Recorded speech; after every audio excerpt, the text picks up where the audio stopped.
لله نحمده ونستعينه ونستغفره ونعوذ بالله من شرور أنفسنا ومن سيئات أعمالنا من يهده الله فلا مضل له ومن يضلل فلا هادي له وأشهد أن لا إله إلا الله وأشهد أن محمدا عبده ورسوله أعوذ بالله من الشيطان الرجيم بسم الله الرحمن الرحيم يا أيها الذين آمنوا اتقوا الله حق تقاته ولا تموتن إلا وأنتم مسلمون يا أيها الناس اتقوا ربكم الذي خلقكم من نفس واحدة وخلق منها زوجها وبث منهما رجالا كثيرا ونساء واتقوا الله الذي تساءلون به والأرحام إن الله كان عليكم رقيبا يا أيها الذين آمنوا اتقوا الله وقولوا قولا سديدا يصلح لكم أعمالكم ويغفر لكم ذنوبكم ومن يطع الله ورسوله فقد فاز فوزا عظيما أما بعد فإن خير الحديث كتاب الله وخير الهدي هدي محمد صلى الله عليه وسلم وشر الأمور محدثاتها وكل محدثة بدعة وكل بدعة ضلالة وكل ضلالة في النار أعوذ بالله من الشيطان الرجيم بسم الله الرحمن الرحيم يا أيها الذين آمنوا ادخلوا في السلم كافة ولا تتبعوا خطوات الشيطان إنه لكم عدو مبين سبحانك لا علم لنا إلا ما علمتنا إنك أنت العليم الحكيم رب اشرح لي صدري ويسر لي أمري واحلل عقدة من لساني يفقه قولي رب زدني علما اللهم رب زدني علما اللهم صل على محمد وعلى آل محمد كما صليت على إبراهيم وعلى آل إبراهيم إنك حميد مجيد اللهم بارك على محمد وعلى آل محمد كما باركت على إبراهيم وعلى آل إبراهيم إنك حميد مجيد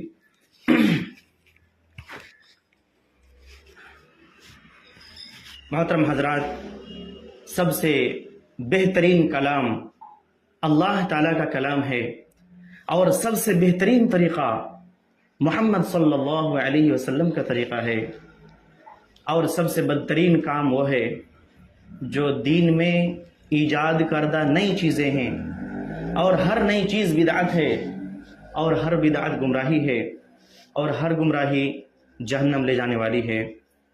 محترم حضرات، آج کے اس درس کا جو موضوع ہے وہ معرفت دین الاسلام بالادلہ، یعنی دین اسلام کو دلیلوں کے ساتھ جاننا کہ دین اسلام ہے کیا چیز، دلیلوں سے اس کی وضاحت کرنا۔ سب سے پہلے دلیل کے تعلق سے چند باتیں عرض کروں گا۔ سب سے پہلے میں اللہ تعالیٰ سے دعا کرتا ہوں کہ اللہ تعالیٰ مجھے حق بات کہنے اور پھر اس پر عمل کرنے کی توفیق دے، آمین۔ محترم حضرات، دلیل کے تعلق سے چند باتیں عرض کرنی ہے۔ جس طرح اللہ تعالیٰ کی صحیح معرفت کے لیے دلیل ضروری ہے اور نبی رحمت صلی اللہ علیہ وسلم کی صحیح معرفت کے لیے دلیل ضروری ہے، اسی طریقے سے دین کی صحیح معرفت کے لیے، دین کی صحیح جانکاری کے لیے دلیل ضروری ہے۔ دلیل کے بغیر دین کو سمجھنا یہ گمراہی ہے، یاد رکھیں۔ وہ عبادت جس کی کوئی دلیل نہ ہو وہ عبادت نہیں بلکہ وہ بدعت ہے۔ دین دلیل کا نام ہے، یعنی وحی کی اتباع کا، اور وحی کیا ہے؟ قرآن اور صحیح احادیث، جس میں خبریں ہیں اور احکامات ہیں۔ خبر مثال کے طور پر پچھلی قوم کے تعلق سے بتایا گیا، جیسے حضرت نوح علیہ السلام کے قوم کے بارے میں، ہود علیہ السلام، صالح علیہ السلام، لوط علیہ السلام کے قوم کے تعلق سے، اور بہت سارے اقوام کے تعلق سے خبریں ہیں۔ ہم نے تو اس وقت نہیں دیکھا، لیکن اللہ نے بتایا تو ہم اس کی تصدیق کرتے ہیں۔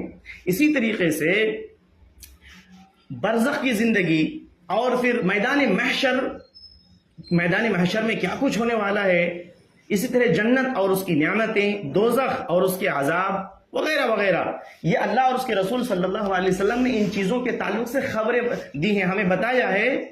تو یاد رکھیں، خبروں کی تصدیق کی جاتی ہے اور اس میں شک یا تعویل کرنا گمراہی ہے، اور جو احکامات ہیں ان کو بجا لانا یہ دین ہے۔ احکامات 5 ہیں: فرض، مستحب، جائز، مکروہ اور حرام۔ محترم حضرات، دلیل کس کا نام ہے؟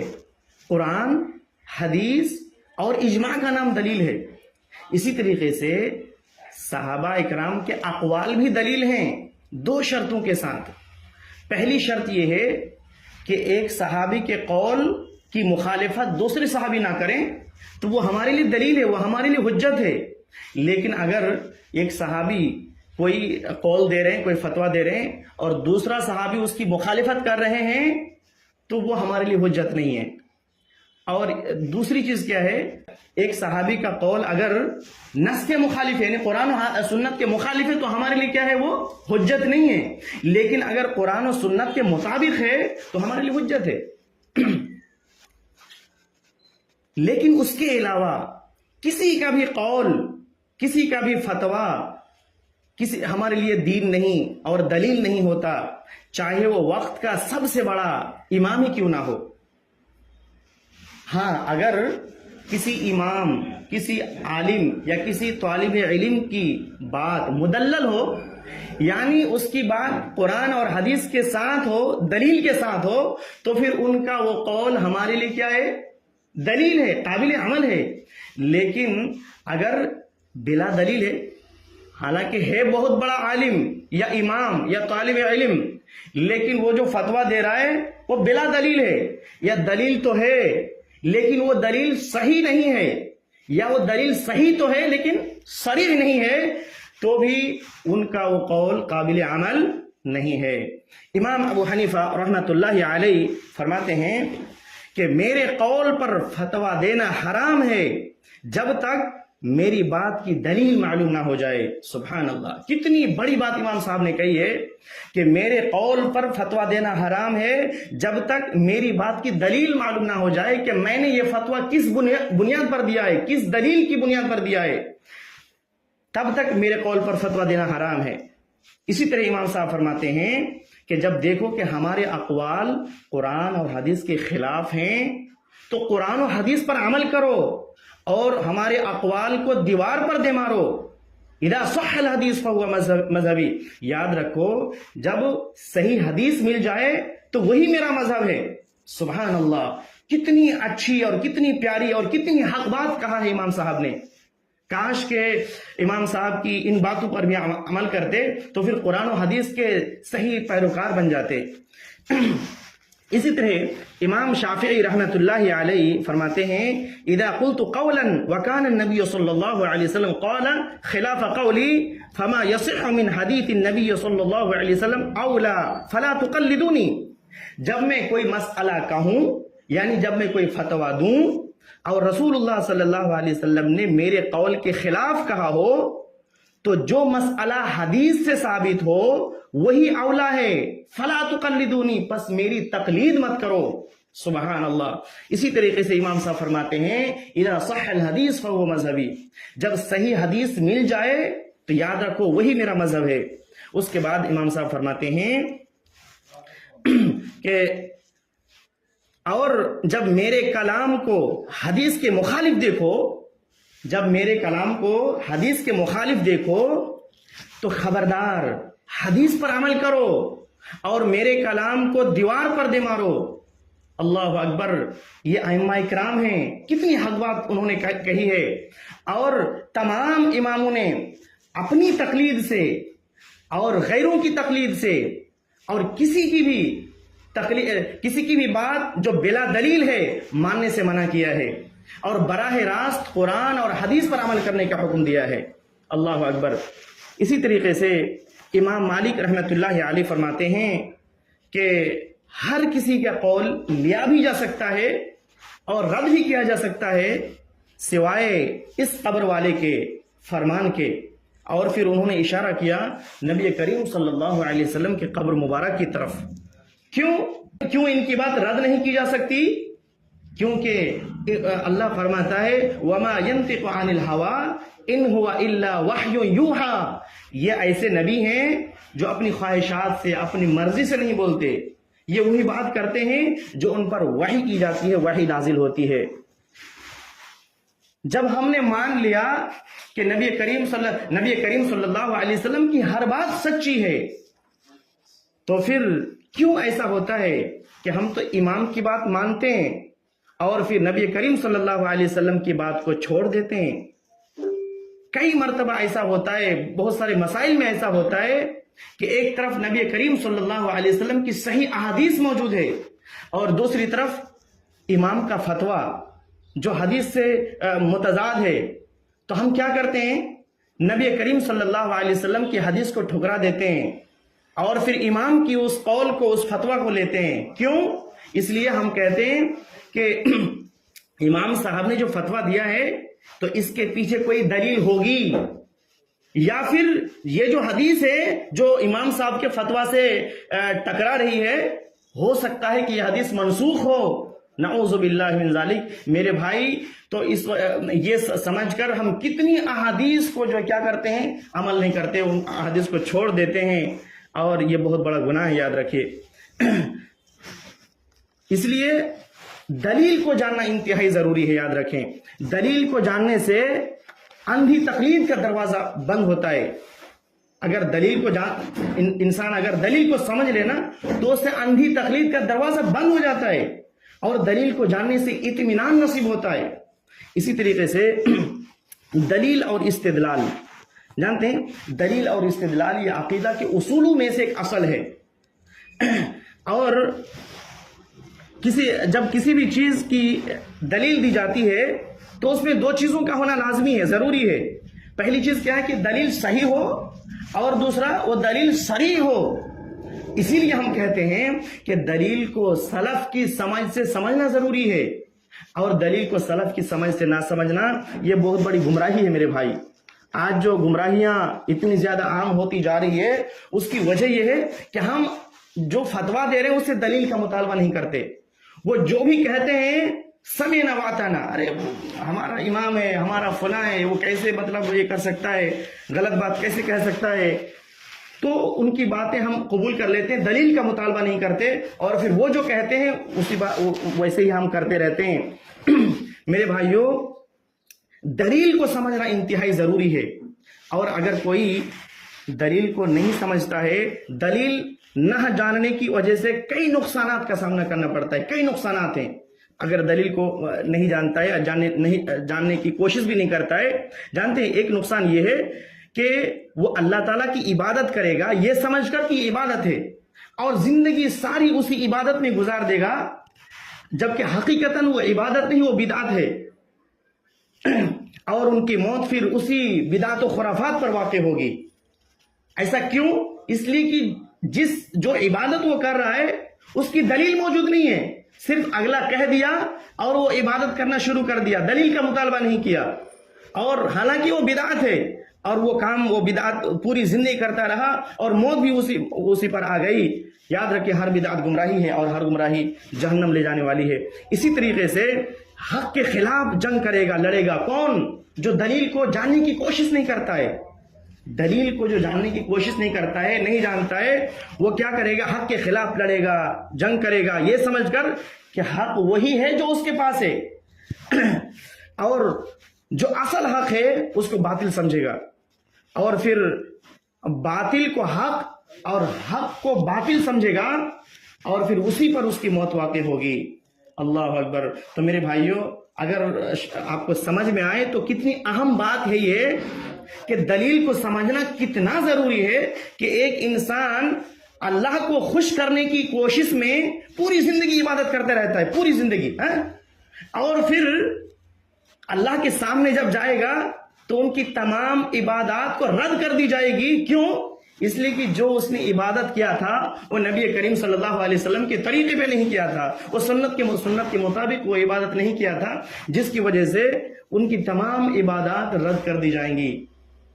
تو دلیل کے سلسلے میں میں سب سے پہلے اپنے آپ کو نصیحت کرتا ہوں، اور تمام ہمارے حاضرین و سامعین بھائیوں کو اور بہنوں کو میں نصیحت کرتا ہوں کہ جب بھی کوئی عبادت کریں یا عبادت کرنے کا کوئی حکم دے تو دلیل کا مطالبہ ضرور کریں کہ آپ جو یہ فلاں عبادت کرنے کو کہتے ہیں، فلاں ذکر کے بارے میں بتاتے ہیں، فلاں تسبیح کے بارے میں بتاتے ہیں، تو اس کی دلیل کیا ہے؟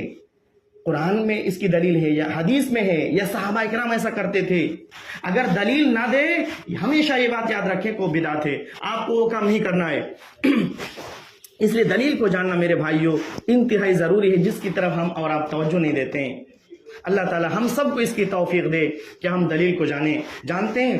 دلیل کو جان کر اگر آپ عبادت کرتے ہیں نا، آپ کو دلی سکون ملتا ہے۔ اچھا، آپ نماز پڑھتے ہیں، آپ کو سکون ملتا ہے کہ نہیں ملتا ہے؟ سکون ملتا ہے نا، کیونکہ اس کی دلیل موجود ہے۔ لیکن جو عید میلاد النبی مناتا ہے یا درگاہوں پہ جاتا ہے اور غیروں سے مدد طلب کرتا ہے، کیا اس کو سکون ملتا ہے؟ ہرگز نہیں ملتا ہے، کیونکہ اس کی دلیل موجود نہیں ہے۔ تو میرے بھائیوں، دلیل کے جاننے سے دلوں کو اطمینان ہوتا ہے۔ اس لیے دلیل کو جاننے کی ضرور کوشش کیجیے۔ کوئی بھی عبادت کے تعلق سے آپ کو ابھارے کہ یہ عبادت کرو، یہ تسبیح کرو، یہ کرو، وہ کرو، تو اس کی دلیل کا مطالبہ ضرور کریں۔ جیسا کہ آج میں سب سے پہلے بتایا تھا کہ آج کے درس کا جو میرا موضوع ہے وہ کیا ہے؟ معرفت الدین الاسلام بالادلہ، دین اسلام کو دلیلوں کے ساتھ جاننا۔ تو دلیل کے متعلق میں نے چند باتیں عرض کی ہیں۔ اب پہلا سوال یہ ہے کہ ہمارا دین کیا ہے؟ آپ بتائیں، ہمارا دین کیا ہے؟ اسلام ہے۔ ہمارا دین اسلام ہے، سب کوئی جانتا ہے کہ ہمارا دین اسلام ہے۔ جانتے یہ سوال کتنا اہم ہے کہ تمہارا دین کیا ہے؟ تو ہمارا دین اسلام ہے۔ ہم اور آپ جو ہے نا سمجھتے ہیں کہ صرف اتنا ہی جان لینا کہ تمہارا دین کیا ہے، ہمارا دین اسلام ہے، یہی کافی ہے۔ نہیں میرے بھائی، یہ کافی نہیں ہے۔ یہ سوال کتنا اہم ہے، اس کا اندازہ آپ اس بات سے لگا سکتے ہیں کہ جیسے انسان مرتا ہے اور اس کو قبر میں دفن کیا جاتا ہے، ان سے 3 سوال کیا جاتا ہے۔ 3 سوال، کتنا سوال؟ 3 سوال۔ اور اس میں ایک سوال یہ ہوتا ہے کہ ما دینک، تمہارا دین کیا ہے؟ سبحان اللہ میرے بھائی، تو کیا ہم نے اس سوال کے جواب کو کبھی ڈھونڈنے کی کوشش کی کہ ہمارا دین کیا ہے؟ نہ صرف اسی پر اکتفا کر لیے کہ ہمارا دین اسلام ہے۔ ارے ہم سب جانتے ہیں کہ ہمارا دین اسلام ہے۔ اللہ اپنے بندوں پر کتنا کریم ہے، ذرا سوچیں کہ وہ جو سوالات کرنے والے ہیں پہلے ہی پرچہ آؤٹ کر دیا کہ دیکھو یہ سوال ہونے والے ہیں، اور پھر اس کے جواب بھی بتا دیے ہیں۔ سبحان اللہ، کتنا کریم ہے ہمارا خالق و مالک کہ سوال بھی آؤٹ ہے اور اس کا جواب بھی اسی نے آؤٹ کر دیا کہ تاکہ اس کو جواب ڈھونڈنے میں پریشانی نہ ہو۔ سوال بھی آؤٹ اور جواب بھی آؤٹ۔ لیکن ہم کتنا نادان ہیں، کتنا غافل ہیں کہ ہم نے اس سوال کے جو جواب ہیں اس کی تیاری کرنے کی کوشش ہی نہیں کی۔ صرف اتنا جان لیا کہ ہمارا دین اسلام ہے اور اسی پر ہم نے اکتفا کیا، جبکہ یہ ہماری نجات کا ذریعہ ہے میرے بھائی۔ آپ اگر دنیا میں صحیح سے اسلام کے بارے میں نہیں جانے اور اسلام کے احکامات پر عمل نہیں کیے، اسلام کا جو تقاضا ہے اس کو پورا نہیں کیا، قبر میں جواب بھی نہیں دے سکتے۔ آپ ذرا سوچیں کتنا اہم یہ سوال ہے، لیکن ہم اس پر غور نہیں کرتے، جو ہماری نجات کا ذریعہ ہے میرے بھائیوں۔ تو صرف یہ جان لینا کہ ہمارا دین اسلام کافی نہیں ہے، بلکہ اسلام مکمل اسلام کے بارے میں جانکاری حاصل کرنا اور پھر اسلام کے جو احکامات ہیں ان پر عمل کرنا، یہ نجات کے لیے ضروری ہے۔ محترم حضرات، تو چلیے ہم اس کو جاننے کی کوشش کرتے ہیں کہ معرفت دین الاسلام بالادلہ۔ تو دین اسلام، دین کیا ہے؟ دین کس کو کہتے ہیں؟ دین کی تعریف کیا ہے؟ دین کی تعریف ہے الذل والخضوع للہ سبحانہ وتعالی، یعنی اللہ تعالیٰ کے لیے ذلت و انکساری کے ساتھ جھک جانا اور اللہ تعالیٰ کے لیے مکمل فرمانبرداری اختیار کرنا۔ یہ کیا ہے؟ یہ دین ہے۔ اب اسلام کیا ہے؟ اسلام کی تعریف کیا ہے؟ اسلام کی ڈیفینیشن کیا ہے؟ شیخ محمد بن عبد الوہاب رحمۃ اللہ علیہ نے اسلام کی کیا ہی بہترین تعریف کی ہے میرے بھائی، ذرا غور کریں۔ شیخ محمد بن عبد الوہاب رحمۃ اللہ علیہ اسلام کی تعریف کرتے ہوئے کہتے ہیں الاستسلام للہ بالتوحید والانقیاد له بالطاعة والبراءة من الشرک واہلہ۔ اس میں 3 چیزیں ہیں۔ پہلی چیز کیا ہے؟ الاستسلام للہ بالتوحید، دوسری چیز والانقیاد له بالطاعة، اور تیسری چیز والبراءۃ من الشرک واہلہ۔ سب سے پہلے ہم پہلی چیز کی وضاحت کرتے ہیں، الاستسلام للہ بالتوحید۔ سب سے پہلے استسلام کیا ہے؟ استسلام یہ ہے کہ اپنے آپ کو حوالے کر دینا، اپنے آپ کو سرنڈر کر دینا۔ غور سے سنیں میرے بھائی، بہت اہم ہے یہ۔ اپنے استسلام کا مطلب ہے کہ اپنے آپ کو حوالے کر دینا، اپنے آپ کو سرنڈر کر دینا۔ کس کے حوالے کرنا؟ اس دین کے رب کے حوالے کرنا، اور یہ دین کسی نبی، کسی رسول، کسی ولی، کسی پیر، کسی امام، کسی فرشتے کا دین نہیں، بلکہ یہ اللہ رب العالمین کا دین ہے۔ تو استسلام کا مطلب کیا ہوا کہ اپنے آپ کو اللہ رب العالمین کے حوالے کر دینا۔ اور استسلام شرعی یہ ہے کہ ہم اللہ تعالیٰ کی شریعت پر عمل کرتے ہوئے اپنے آپ کو اللہ تعالیٰ کے حوالے کرتے ہیں، یعنی جو بھی اللہ کے احکام ہیں، اے اللہ ہم وعدہ کرتے ہیں کہ ہم ان پر عمل کریں گے، اب ہماری منمانی نہیں چلے گی، اے اللہ جو تیرا حکم ہے اور جو تیرے نبی کا حکم ہے اس پر ہم زندگی گزاریں گے۔ سبحان اللہ، اسے کہتے ہیں استسلام۔ میرے بھائی ہم تو مسلمان ہیں، کیا ہم نے اپنے آپ کو اللہ کے حوالے کر دیا ہے؟ جیسا کہ اس تعریف سے کیا پتہ چلا، تو کیا ہم نے اپنے آپ کو اللہ تعالیٰ کے حوالے کر دیا ہے؟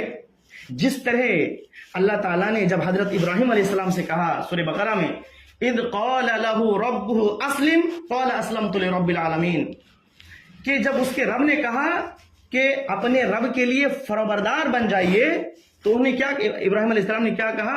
اسلمت لرب العالمین، میں اپنے رب کا جو تمام جہان کا رب ہے فرمانبردار بن گیا، اپنے آپ کو رب کے حوالے کر دیا۔ سبحان اللہ۔ اسی طریقے سے سورہ بقرہ میں یہ آیت موجود ہے، اللہ تعالیٰ فرماتا ہے یا ایھا الذین آمنوا ادخلوا فی السلم کافہ ولا تتبعوا خطوات الشیطان انہ لکم عدو مبین، کہ اے ایمان والو اسلام میں پورے کے پورے داخل ہو جاؤ، شیطان کے قدموں کی پیروی نہ کرو، یقیناً وہ تمہارا کھلا دشمن ہے۔ اللہ اکبر۔ تو اسلام میں پورے کے پورے داخل ہونے کا کیا مطلب ہے؟ مطلب یہ ہے کہ دین کے تمام احکام پر عمل کرو اور ان احکام میں سے کسی کو بھی ترک نہ کرو، اور ان لوگوں میں شامل نہ ہو جاؤ جنہوں نے اپنی خواہشات کو اپنا معبود بنا لیا ہے، کہ اگر شرعی حکم ان کی خواہش کے مطابق ہے ان پر تو عمل کر لیتے ہیں، لیکن کوئی اللہ کا حکم ایسا ہے جو ان کی خواہش کے مطابق نہیں ہے تو اس پر عمل نہیں کرتے۔ گویا کہ انہوں نے دین کو اپنی خواہشات کے تابع کر دیا ہے، نعوذ باللہ من ذالک۔ جبکہ ہمیں کیا کرنا ہے؟ ہمیں کرنا یہ ہے کہ اپنی تمام نفسانی خواہشات کو کس کے تابع کرنا ہے؟ دین کے تابع کرنا ہے۔ لیکن آج ہم خواہشات کے پجاری بن گئے۔ بندے کی خواہش دین کے تابع ہو، بھلائی کے ہر وہ کام کرے جس پر وہ قدرت رکھتا ہے، جس پر وہ طاقت رکھتا ہے۔ ہاں کوئی ایسا حکم ہے جس پر وہ طاقت نہیں رکھتا تو پھر وہ کیا کرے؟ اس کو کرنے کی کوشش کرے، نیت کرے کرنے کی۔ میرے بھائیوں، تو ہمارے جو عقائد ہیں، ہماری جو نظریات ہیں، ہمارے جو خیالات ہیں، ہمارے علوم، ہمارے طور طریقے، ہمارے رسم و رواج اور ہماری کاروباری زندگی تمام کی تمام اسلام کے تابع ہونا چاہیے۔ یاد رکھیں، ایسا نہیں ہونا چاہیے کہ ہم دعوت اسلام کا کریں کہ ہم مسلمان ہیں اور پھر ہماری اس پوری زندگی غیروں کے طور طریقے پر چلتی رہے، یا پھر ہم مسجد میں تو اللہ کو یاد کر لیں اور جیسی کاروباری زندگی میں جاتے ہیں اور اللہ کو بھول جاتے ہیں، اور پھر وہاں ناجائز طریقوں سے اپنے روزی کمانا شروع کر دیتے ہیں۔ جھوٹ، امانت میں خیانت، فراڈ، دھوکہ دہی، سود خوری، رشوت خوری اور حرام خوری کے جتنے طریقے ہیں تمام طریقوں کو اپناتے ہیں۔ اسی طریقے سے ڈھنڈورا تو اطاعت رسول کا پیٹتے رہیں اور پھر بدعت و خرافات کو بھی انجام دیتے رہیں، یا پھر زبان پہ تو لا الہ الا اللہ کا ورد کرتے رہیں اور دوسری طرف فقیروں، پیروں، مرشدوں اور ولیوں اور درگاہوں کا چکر لگاتے رہیں، ان سے مدد استمداد طلب کرتے رہیں، تو ہرگز یہ استسلام ہرگز نہیں ہے۔ اپنی زندگی کے تمام شعبے کو اللہ رب العالمین کے تابع کر دینا، اس کو کہتے ہیں استسلام، کہ اے اللہ جو تیری مرضی ہے، جو تیرا حکم ہے اور تیرے جو نبی کا حکم ہے، اپنی پوری زندگی ہم اسی کے مطابق زندگی گزاریں گے، ہماری اپنی منمانی نہیں چلے گی۔ توحید کیا چیز ہے؟ مختصراً یہ ہے، محمد بن عبد الوہاب رحمۃ اللہ علیہ توحید کی تعریف کرتے ہوئے کہتے ہیں التوحید ہوا افراد اللہ سبحانہ و تعالی بالعبادہ، توحید اکیلے اللہ سبحانہ و تعالیٰ کی عبادت کرنے کا نام ہے۔ دنیا میں اللہ تعالیٰ کی جو سب سے بڑی رحمت اور نعمت ہے وہ کیا ہے معلوم ہے؟ وہ توحید کی نعمت ہے میرے بھائی۔ اور آخرت میں اللہ کی سب سے بڑی نعمت کیا ہے؟ جنت ہے. اور جنت میں کون جائیں گے؟ جو اہل توحید ہوں گے، جنہوں نے زندگی میں کبھی بھی شرک نہیں کیا ہوگا، تو ایسے لوگ جنت میں جائیں گے. اور ایسے لوگ ہرگز جنت میں نہیں جائیں گے جو لوگ شرک کرتے ہیں، شرک کے دلدل میں پھنسے ہوئے ہیں. تو اللہ تعالیٰ نے ہمیں جو موقع دیا ہے اس کو غنیمت تصور کریں اور بدعت و خرافات سے توبہ کریں، شرک سے توبہ کریں، کفر سے توبہ کریں، ورنہ قیامت میں خسارہ ہی خسارہ ہے میرے بھائیوں. تو توحید کو سمجھنے کی کوشش کریں. توحید اللہ تعالیٰ کی سب سے بڑی نعمت ہے، اور اہل توحید کے لیے ہی اللہ کے نبی صلی اللہ علیہ وسلم قیامت کے دن شفاعت کریں گے. اسی طریقے سے دوسری جو چیز تھی کیا؟ والانقیاد لہ بالطاعۃ. انقیاد کیا ہے؟ انقیاد کیا ہوتا ہے کہ اپنا سر خم کر کے تسلیم کرنا کہ اے اللہ جو بھی تیرے احکام ہیں میں ان پر عمل کروں گا، میں سوال نہیں کروں گا کہ یہ تو مجھ پر بھاری ہے، یہ ایسا کیوں ہے، ویسا کیوں ہے. یا اللہ میں سوال نہیں کروں گا، جو تیرا حکم ہے میں اپنا سر خم کر کے اس پر عمل کروں گا. سبحان اللہ. صحابہ اکرام کا یہی معاملہ تھا میرے بھائی. جیسے ہی اللہ کا کوئی حکم نازل ہوتا یا نبی کریم صلی اللہ علیہ وسلم کوئی حکم فرماتے، ارشاد فرماتے، فوراً سمعنا واطعنا کا ان کا معاملہ تھا. بہت سارے واقعات موجود ہیں، صرف ایک واقعہ سنا دیتا ہوں. ایک مرتبہ اللہ کے نبی صلی اللہ علیہ وسلم خطبہ ارشاد فرما رہے تھے کہ اس وقت حضرت عبداللہ بن مسعود رضی اللہ عنہ مسجد میں داخل ہو رہے تھے. ایک پیر اندر تھا، ایک پیر مسجد کے باہر تھا. اللہ کے نبی صلی اللہ علیہ وسلم نے فرمایا اجلسو، لوگوں بیٹھ جاؤ. جیسے ہی حضرت عبداللہ بن مسعود یہ الفاظ سنتے ہیں دروازے ہی پر بیٹھ جاتے ہیں. پھر جب اللہ کے نبی صلی اللہ علیہ وسلم دیکھتے ہیں کہ حضرت عبداللہ بن مسعود تو دروازے پر بیٹھا ہوا ہے، تو پھر ان کو بلاتے ہیں تعال. سبحان اللہ. یہ صحابہ کرام کس طریقے سے اللہ نبی رحمت صلی اللہ علیہ وسلم کی ایک ایک حکم پر کس طریقے سے عمل کرتے تھے، اور آج ہم کیا کر رہے ہیں؟ اپنا جائزہ لینا چاہیے میرے بھائیوں. تو والانقیاد لہ بالطاعۃ کا کیا مطلب ہے کہ یعنی اپنا سر خم کر کے اللہ کے نازل کردہ احکام کے پیچھے چلنا، کہ جو بھی اللہ تعالیٰ کے احکام ہیں یا اللہ میں اس پر عمل کروں گا، کسی طرح کی کوئی چونچرا نہیں کروں گا کہ یہ نہیں کر سکتا، یہ تو مجھ پر بھاری ہے، یہ ایسا کیوں ویسا کیوں. نہیں، اللہ کا حکم ہے، اللہ کے رسول کا حکم ہے، فوراً اس پر سمعنا واطعنا، یعنی اللہ ہم سنیں اور پھر ہم اس پر اس کی اطاعت کر رہے ہیں. تیسری چیز کیا تھی؟ والبراءۃ من الشرک واہلہ. یہ بھی بہت اہم ہے. والبراءۃ من الشرک واہلہ. وہ البراء کیا ہے؟ البراء کہتے ہیں کسی سے بیزاری کا اعلان کرنا، لا تعلقی کا اظہار مطلب اعلان کرنا. کس سے لا تعلقی؟ شرک سے اور شرک کرنے والوں سے لا تعلقی. چاہے وہ شرک کرنے والا ماں باپ ہو، بیوی بچے بھائی بہن کیوں نہ ہو، یا اپنے قریبی رشتہ دار کیوں نہ ہو، پورا سماج کیوں نہ ہو، پوری سوسائٹی کیوں نہ ہو. اگر تمام دنیا والے شرک کرتے ہیں تو اعلان کریں اپنی بیزاری کا کہ میں تمہارے شرک اور اہل شرک سے بیزار ہوں. جیسا کہ حضرت ابراہیم علیہ السلام کی قصہ سے کیا یہ خوب واضح ہے. حضرت ابراہیم علیہ السلام نے اپنے باپ سے، اپنے خاندان سے، اپنے تمام لوگوں سے، حتیٰ کہ وقت کا جو سب سے بڑا بادشاہ تھا، جو ظالم اور جابر تھا، اس کے سامنے بھی شرک سے برات کا اعلان کیا. سبحان اللہ. اسی لیے اللہ تعالیٰ نے قرآن مجید میں حضرت ابراہیم علیہ السلام اور ان پر ایمان لانے والوں کو، قیامت تک آنے والے تمام لوگوں کے لیے کیا کیا کہ مطلب اے مسلمانوں، قد کانت لکم اسوۃ حسنۃ فی ابراہیم، کہ مسلمانوں تمہارے لیے حضرت ابراہیم علیہ السلام اور ان کے ساتھیوں میں بہترین نمونہ ہے کہ جب انہوں نے اپنی قوم سے برملا اعلان کر دیا کہ ہم تم سے اور جن کی تم اللہ کی عبادت کرتے ہو ان سے لا تعلقی کا اعلان کرتے ہیں. سبحان اللہ. اور ہم تمہارے عقائد کے منکر ہیں، اور ہمارے اور تمہارے درمیان بغض اور دشمنی کا آغاز ہو چکا ہے. کب تک؟ جب تک تم ایک اللہ کی عبادت نہ کرنے لگو. کیا ہم نے برات کا اعلان کیا؟ بہت سارے لوگ ایسے ہیں اور میلے اور ٹھیلے لگتے ہیں غیر مسلموں کے، تو اس میں جاتے ہیں، خوشی جاتے ہیں. اور ہمارے کتنے بعض مسلمان ہیں جو شرک کرتے ہیں، ان کے مطلب عروس میں جاتے ہیں، درگاہوں میں جاتے ہیں اور پھر خوشی کا اظہار کرتے ہیں. تو میرے بھائیوں، ہمیں شرک سے بھی برات کا اعلان کرنا ہے، لا تعلقی کا اعلان کرنا ہے، اور جو شرک کرنے والے ہیں ان سے بھی برات کا اظہار کرنا ہے. اب ہم آگے بڑھتے ہیں. محترم حضرات، یہ بہت ضروری ہے ہم تمام لوگوں کے لیے اگر ہم اسلام کو سمجھنا چاہتے ہیں اور اسلام میں پورے کے پورے داخل ہونا چاہتے ہیں تو جو شیخ محمد بن عبد الوہاب رحمۃ اللہ علیہ نے جو تعریف کی ہے اسلام کی، اس کو اچھی طرح سے سمجھیں۔ اللہ کی قسم، امن اور سلامتی اس وقت تک نہیں پا سکتے جب تک کہ آپ اپنے آپ کو پورے طور پر اسلام میں داخل نہیں کر دیتے، اس وقت تک امن اور سلامتی ہرگز نہیں مل سکتی۔ محترم حضرات، دین اسلام کے کتنے مراتب ہیں؟ دین اسلام کے 3 مراتب ہیں: اسلام، ایمان اور احسان۔ اس سے پہلے کہ میں اسلام کے ارکان کتنے ہیں بیان کروں، سب سے پہلے جو میں نے اب تک بتایا کہ میں نے اسلام کو سمجھا ہے یا اسلام کو سمجھنے کی کوشش کیا ہے۔ میرے بھائیوں، تو ہمارے لیے ضروری اور لازم ہے کہ ہم اسلام کو سمجھیں اور جو اسلام کی تعلیمات ہیں ان پر عمل کریں، اور پھر اپنے آپ کو مکمل طور پر اللہ تعالیٰ کے حوالے کیا ہے یا پھر اپنے خواہشات نفسانی کے پیروی کر رہے ہیں۔ اگر آپ نے ابھی تک اپنے آپ کو اللہ تعالیٰ کے حوالے نہیں کیا تو اللہ نے ابھی وقت دیا ہے، مہلت دیا ہے۔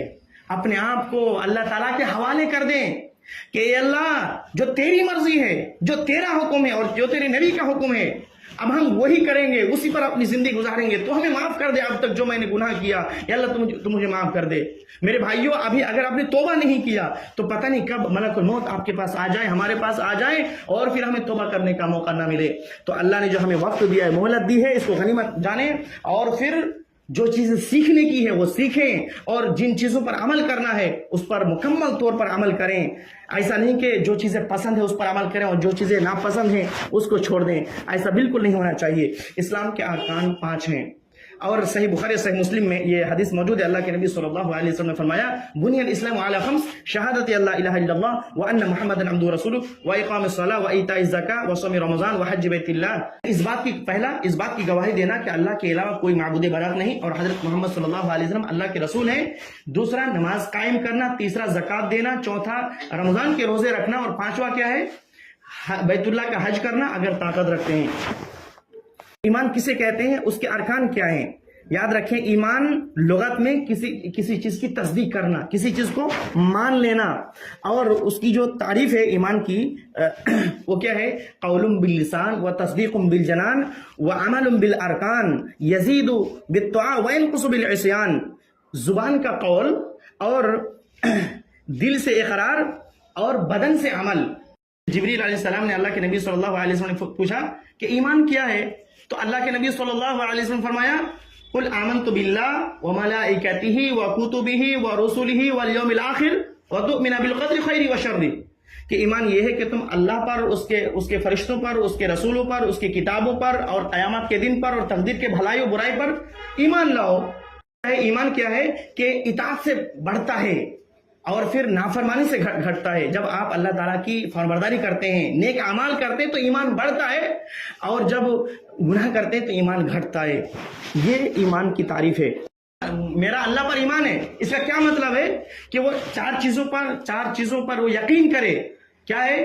سب سے پہلا یہ کہ اللہ تعالیٰ موجود ہے، اور اللہ تعالیٰ واحد رب ہے، اور اللہ تعالیٰ واحد سچا معبود ہے، اور اللہ تعالیٰ کے اچھے نام ہیں اور صفات ہیں۔ تو یہ سب چیزیں ہمیں جاننا انتہائی ضروری ہے۔ آخری جو بات ہے وہ کیا ہے؟ احسان۔ احسان کسے کہتے ہیں؟ احسان یہ حسن سے نکلا ہے، جس کا مطلب ہے کوئی کام انتہائی اچھے طریقے سے کرنے کو احسان کہتے ہیں۔ اور احسان کا مطلب یہ ہے کہ اللہ تعالیٰ کا حق اور اس کے بندوں کا حق بہترین طریقے سے ادا کرنا۔ اللہ تعالیٰ کا جو حق ہے اور بندوں کا جو حق ہے اس کو بہترین طریقے سے ادا کرنے کو احسان کہتے ہیں۔ اور احسان کی صرف ایک ہی رکن ہے، وہ کیا ہے؟ وَهُوَ أَن تَعْبُدَ اللَّهَ كَأَنَّكَ تَرَاهُ فَإِن لَّمْ تَكُن تَرَاهُ فَإِنَّهُ يَرَاكَ۔ یہ احسان یہ ہے کہ تم اللہ تعالیٰ کی عبادت اس طریقے سے کرو گویا کہ تم اللہ تعالیٰ کو دیکھ رہے ہو۔ اگر تمہارے دماغ میں یہ بات نہیں بیٹھ رہی ہے تو پھر کم از کم یہ ضرور ہونا چاہیے کہ اللہ تمہیں دیکھ رہا ہے۔ سبحان اللہ، یہ چیزیں اگر ہمارے اندر پیدا ہو گئی کہ ٹھیک ہے ہم اللہ کو تو نہیں دیکھ رہے ہیں لیکن اللہ تعالیٰ ہمیں دیکھ رہا ہے، ہم جہاں کہیں بھی ہیں، گھر میں ہیں، گھر سے باہر ہیں، سفر میں ہیں، دوستوں کے ساتھ سفر میں، حضر میں، جہاں کہیں بھی ہیں، کوئی دیکھے یا نہ دیکھے اللہ تعالیٰ ہمیں دیکھ رہا ہے۔ ہمارے دلوں میں پنپنے والے وسوسوں اور خیالات کو بھی اللہ تعالیٰ جانتا ہے. سبحان اللہ. یہ ایسا عقیدہ ہے کہ اگر کسی کے ذہن و دماغ میں عقیدہ بیٹھ جائے نا تو گناہوں کی طرف اٹھنے والے ہمارے قدم رک جائیں گے. الم یعلم بان اللہ یرا، کیا وہ نہیں جانتا کہ اللہ تعالیٰ اسے دیکھ رہا ہے؟ حضرت عمر رضی اللہ عنہ اپنے دور خلافت میں رات میں گشت کیا کرتے تھے. ایک رات وہ گشت کر رہے تھے، رات کا اندھیرا تھا، مطلب ٹھنڈی رات تھی. ایک بڑھیا اپنی بیٹی کو اٹھا رہی تھی کہ بیٹی اٹھو اور دودھ میں پانی ملاؤ. بیٹی نے کہا کہ اماں کیا تجھے معلوم نہیں کہ خلیفۃ المسلمین حضرت عمر رضی اللہ عنہ نے دودھ میں پانی ملانے سے منع کر دیا ہے؟ سبحان اللہ. تو اماں نے کہا کہ بیٹی عمر تھوڑے دیکھ رہا ہے، عمر تو یہاں نہیں ہے، عمر تھوڑے دیکھ رہا ہے.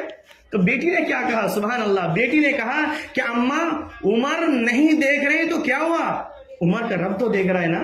اگر یہ احساس ہمارے اندر پیدا ہو جائے نا تو جو ہم گناہ کرتے ہیں تنہائی میں یا دوستوں کے ساتھ یا سفر میں حاضر میں، تو گناہ کرنے والے جو قدم ہمارے اٹھتے ہیں وہ رک جائیں گے، گناہوں سے رک جائیں گے. امام نووی رحمۃ اللہ علیہ فرماتے ہیں کہ احسان بندے کو اللہ کی حضوری کا احساس دلاتا ہے، جو گناہوں سے روکتا ہے اور عبادت میں حسن پیدا کرتا ہے. تو میرے بھائیوں، یہ چند چیزیں تھیں جس کی وضاحت ضروری تھی. ہم اللہ تعالیٰ سے دعا کرتے ہیں کہ اللہ تعالیٰ ہمیں قرآن اور حدیث کو صحیح سے سمجھنے اور اس کے احکامات پر عمل کرنے کی توفیق دے. ہمارے لیے تو جو ضروری علم ہے اللہ تعالیٰ ہمیں اس کو حاصل کرنے کی توفیق دے. محترم حضرات، آج کے درس میں جو ہم نے بتایا، سب سے پہلے دلیل کے تعلق سے میں نے بات کی کہ دلیل جاننا انتہائی ضروری ہے. دلیل کے بغیر اگر آپ کوئی عبادت کرتے ہیں وہ عبادت نہیں، وہ بدعت ہے. ذرا سوچیں کہ پوری زندگی آپ عبادت اللہ کو خوش کرنے کے چکر میں کہ اللہ ہم سے خوش ہو رہا ہے ایسی عبادت کریں جبکہ وہ عبادت ہی نہیں ہے، اور آپ پوری زندگی اس میں گزار دیں، اور جب اللہ کے سامنے جائیں تو آپ کی تمام عبادات رد کر دی جائیں. کتنا افسوس ہوگا آپ کو جب حوض کوثر پہ جائیں اور اللہ کے نبی صلی اللہ علیہ وسلم کہیں کہ یہ تو میری امتی ہے، اور پھر فرشتے آ جائیں اور آ کر کہنے لگے کہ اللہ کے نبی آپ نہیں جانتے کہ انہوں نے آپ کے بعد نئی چیزیں دین میں ایجاد کر دی تھی. اور اللہ کے نبی صلی اللہ علیہ وسلم کہنے لگے سحقن سحقن لمن غیر بعدی، مجھ سے دور ہو جائے وہ لوگ جو دین میں جنہوں نے نئی چیزیں ایجاد کر لی تھی. اس وقت ہمارا کیا ہوگا میرے بھائی؟ تو ہمیں ابھی ہمیں اپنے آپ کو سنوارنے کی ضرورت ہے، سدھارنے کی ضرورت ہے. اور جو بدعات و خرافات میں ملوث ہیں، اندھی تقلید کر رہے ہیں، تو اس سے توبہ کرنے کی ضرورت ہے. اسی طریقے سے اس کے بعد ہم نے پھر اس بات کی طرف اشارہ کیا کہ دین کیا ہے اور دین کو جاننا کتنا ضروری ہے کہ ابھی اگر ہم دین اسلام کو نہیں جانے تو ابھی مریں گے اور قبر میں ابھی سوالات ہو گئے ہم سے، ہم جواب نہیں دے سکتے پھر. اس لیے ابھی ہمارے پاس موقع ہے. ہمیں اللہ کا شکر ادا کرنا چاہیے کہ اللہ ہمیں تو نے موقع دیا تو دین کے بارے میں علم حاصل کریں اور جو دین کی جو تعلیمات ہیں ان پر عمل کریں، تبھی نجات ہے، ورنہ نجات ہرگز نہیں ہے میرے بھائی. اسی طریقے سے اسلام کیا ہے، دینی اسلام، اس کو سمجھیں. اور پھر اسلام کے ارکان ہیں، اس کے شروط ہیں، ایمان کیا ہے، اس کے ارکان کیا ہیں، احسان کیا ہے، یہ تمام چیزوں کو تفصیلی جاننا ضروری ہے. صرف ایک درس میں نے صرف آپ کو ایک خاکہ بتا دیا، خاکہ کہ ہاں یہ ایک موضوع ہے صرف بتا دیا. اب اس کے لیے آپ کو اچھا خاصا وقت دینا پڑے گا اس علم کو حاصل کرنے کے لیے. انشاءاللہ ہم دیں گے نا، انشاءاللہ ضرور دیں گے اور ضرور سیکھیں گے تاکہ ہماری زندگی سنور جائے اور زندگی مطلب سدھرے نہ سدھرے، آخرت ہماری بن جائے. ہماری نظر آخرت پر ہونی چاہیے کہ دنیا میں اگر ہماری معاشی حالات اچھی نہیں ہوئی کوئی بات نہیں، ہمیں دقت اور پریشانی ہو رہی ہے کوئی بات نہیں، لیکن آخرت میں کوئی دقت اور پریشانی نہیں ہونی چاہیے، وہاں رسوائی کا سامنا ہمیں نہیں کرنا پڑے، اس کی ہمیں تیاری کرنے کی ضرورت ہے. اللہ تعالیٰ سے دعا ہے اللہ تعالیٰ ہمیں آخرت کی تیاری کرنے کی توفیق دے، اللہ تعالیٰ ہمیں علم حاصل کرنا ہمارے لیے آسان کر دے. آمین وآخر دعوانا ان الحمدللہ رب العالمین. السلام علیکم ورحمۃ اللہ وبرکاتہ.